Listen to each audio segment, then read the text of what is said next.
மேஷராசி நேயர்களை பொறுத்த வரைக்கும் மனசில் கொஞ்சம் சஞ்சலங்கள்லாம் ஓடும். தேவையில்லாத சில பேர் வந்து தேவையில்லாமல் நம்மளை இரிட்டேட் பண்ணிட்டு போயிடுவோம். அதாவது ஒரு ஒரு அனாவசியமான சில கேள்விகள், அனாவசியமான சில பேச்சுக்கள், இதனால் நம்ம மனசு உளைச்சல் ஏற்படும். அதனால் நீங்கள் அதெல்லாம் பொருட்படுத்தாமல் காலையில் விக்னேஸ்வரரையும் முருகனையும் தரிசித்து உங்கள் தினத்தை தொடங்குங்கள். இது போல் பிரச்சனைகள் வந்து பெரிய அளவு உங்களை பாதிக்காமல் இருக்கும், அவ்வளோதான். அதே போல் செலவு செய்யும்போது சற்று யோசித்து செய்யுங்கள். தண்ட செலவுகள்லாம் நிறைய வரதுக்கான வாய்ப்புகள் உண்டு. அடுத்து ரிஷபராசி.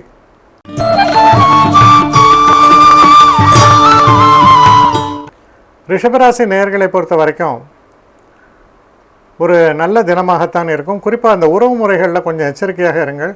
இந்த காதல் போன்ற சம்மந்தப்பட்ட உறவுகள், அதே மாதிரி நண்பர்களோடு சம்மந்தப்பட்ட உறவுகள், இதிலெல்லாம் வந்து என்ன பண்ணணும், சாதாரணமாக பேசும்போது நம்ம ஒரு நிலையை தாண்டி ஒரு பிரச்சனை ஏற்படுற மாதிரி ஆகிடும். அதனால் இதிலெல்லாம் மட்டும் கொஞ்சம் கவனமாக இருங்கள். மற்றபடி சிறப்பான தினமாகத்தான் இது அமையிறது. அடுத்து மிதுன ராசி.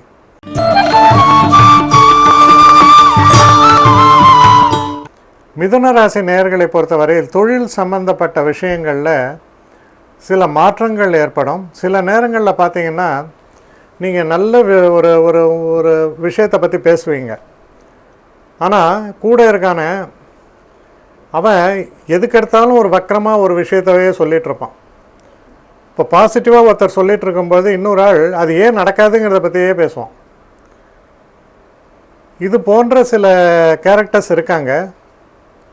இவங்களை வந்து ஒன்றுமே பண்ண முடியாது. அதாவது இப்போ வந்து திருவிளையாடல் புராணத்தில் வந்து நக்கீரன் கேள்வி கேட்க மட்டும்தான் கேட்டுட்ருப்பார். அதுபோல் சில பேர்லாம் இருக்கான். பொறுமையாகத்தான் ஒவ்வொரு விஷயத்தையும் கையாள வேண்டும், வேறு வழி இல்லை. அடுத்து கடகராசி.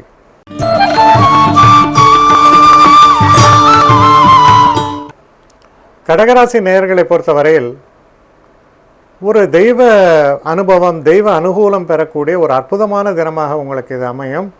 சில பெரியவர்களுடைய ஆசீர்வாதம் கிடைக்கும். சில நேரங்களில் கோயிலுக்கு போகும்போது தெய்வ தரிசனம் என்பது அற்புதமாக இருக்கும். மனசில் ஒரு சில விஷயங்கள் தோன்றும். ரொம்ப ஒரு அற்புதமான ஒரு தினமாக, ஒரு மாற்றங்களை தரக்கூடிய ஒரு தினமாக உங்களுக்கு இது அமையும். அடுத்து சிம்மராசி.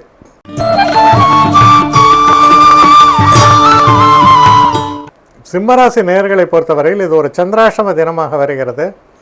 முக்கியமான ஒரு சில விஷயங்களில் நீங்கள் வந்து முடிவுகள் எடுக்கும்போது சற்று நிதானித்து செய்யுங்கள். அவசர முடிவுகளை தவிர்ப்பது மிகவும் அவசியம். அதே போல் சில முக்கிய முடிவுகள், அதாவது உதாரணத்துக்கு நம்ம பைக்கில் போகும்போது ரைட்டில் போகலாமா லெஃப்டில் போகலாமான்னு எடுக்கிறது ஒரு பெரிய விஷயம் இல்லை. தப்பாக போனால் கூட ஒரு சுற்றி அந்த இடத்துக்கு வந்துடலாம். ஆனால் இப்போ ஒரு தொழிலில் இருக்கீங்க, எவனோ ஏதோ சொல்கிறான், நான் இன்றைக்கி ரெசிக்னேஷன் பேப்பரை போட்டு போகிறேன்றீங்க. அந்த வேகத்தில் செஞ்சுருவீங்க. அப்புறம் ஒரு 6 மாதம் கழிச்சு நான் என்னமோ போட்டேன், இன்னும் அடுத்த வேலை எனக்கு சரியாக கிடைக்கலன்னு புலம்பின்னு இருப்பீங்க. யாருக்காகவோ இதையும் பண்ணியிருப்பீங்க. இதுதான் சின்ன முடிவுகளுக்கும் பெரிய முடிவுகளுக்கும் உள்ளது. அது மாதிரி பாதிக்கக்கூடிய முடிவுகள் எதையும் எடுக்காமல் சற்று நிதானித்து செயல்படுவது நல்லது. அடுத்து கன்னிராசி.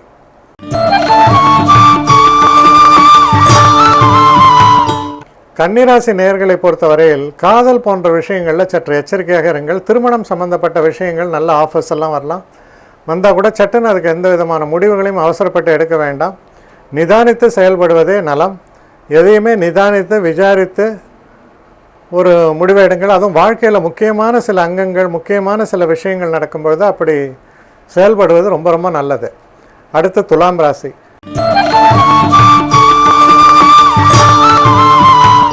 துலாம் ராசி நேயர்களை பொறுத்த வரைக்கும் தெய்வ அனுகூலம் மிக்க ஒரு அற்புதமான தினம். தடைகளை எல்லாம் மீறி வெற்றி பெறுவீர்கள். தடைகளை எல்லாம் அறவே நீக்குவீர்கள். உடல் ஆரோக்கியமும் சிறந்து விளங்கும். உடம்பு முடியாமல் இருக்கிறவங்க கூட உடம்பு தேறி நல்லபடியாக வெளியில் வருவாங்க. ரொம்ப ஒரு அறிவையும் ஞானத்தையும் தரக்கூடிய ஒரு அற்புதமான தினமாகத்தான் இது உங்களுக்கு விளங்கும். அடுத்து விருச்சிக ராசி.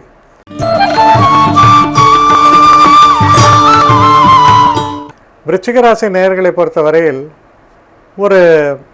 ஒரு சில நேரங்களில் சில நல்ல மந்திரோபதேசங்கள் நமக்கு கிடைக்கும்.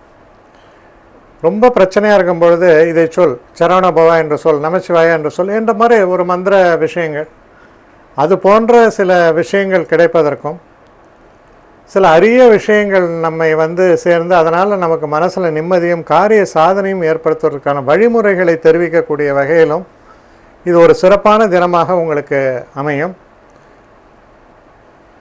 தான் என்ற ஒரு ஆணவத்தை கைவிட்டு திறந்த மனதோடு செயல்படும் போது நன்மைகள் உங்களுக்கு நிச்சயமாக வந்து சேரும். அடுத்து தனுசு ராசி.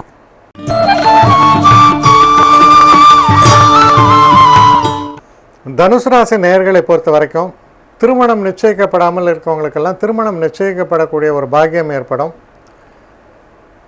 சில நேரங்களில் உங்களுடைய தனிப்பட்ட வாழ்க்கையில் சில காதல் போன்ற விஷயங்கள்லாம் வெற்றிக்கான ஒரு வழி ஏற்படும். புதிய திருப்புமுனைகள் தோன்றுவதற்கான வாய்ப்புகள் இருக்கிற நல்ல தினம். அடுத்து மகர ராசி.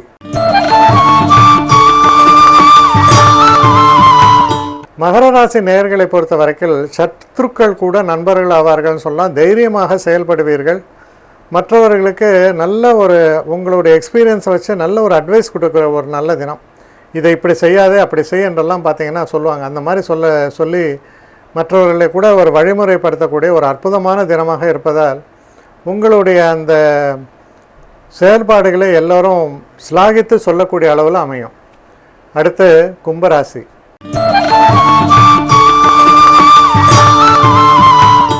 கும்பராசி நேயர்களை பொறுத்த வரைக்கும் சில தவறான இன்வெஸ்ட்மெண்ட் டெசிஷன்ஸ் எடுக்கலாம். சில பேர் பணம் வந்து சேராது, நான் சீட்டில் போட்டேன்னு நினச்சிக்கிறேன் போடா அப்படின்ட்டு போயிடும். ஏன்னா சீட்டில் போட்டால் வராது, பெரும்பாலும் அவன் ஓடி போடுவான் அப்படிங்கிறது ஒரு நிதர்சனமான உண்மை. ஆனால் அது நம்ம ஊர் மக்களுக்கு தெரியாது.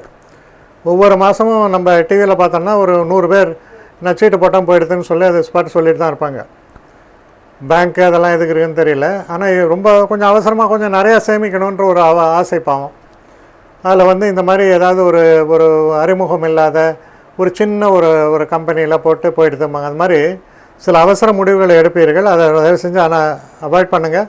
ஏன்னா பணம் சம்மந்தப்பட்ட விஷயத்தில் பின்னால் அது ஒரு லாஸ் வரத்துக்கு அதுவே ஒரு வழிமுறையாக அமைஞ்சிடும்.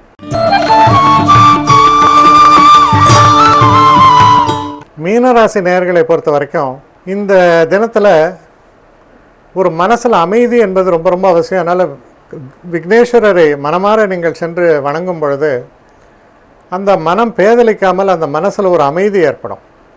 அந்த மனசில் அமைதியோடு நீங்கள் செயல்படும் பொழுது எந்த காரியத்தையும் சிறப்பாக செய்வீர்கள், வெற்றி பெறுவீர்கள். மன அமைதி இல்லாமல் செய்யும் பொழுது தவறான முடிவுகள், தவறான சிந்தனைகள் தான் ஓடும். அதனால் அந்த விஷயத்தை மனசில் வச்சுட்டு விக்னேஸ்வரரை வணங்கி இந்த தினத்தை தொடங்க நல்லபடியாக அமையும்.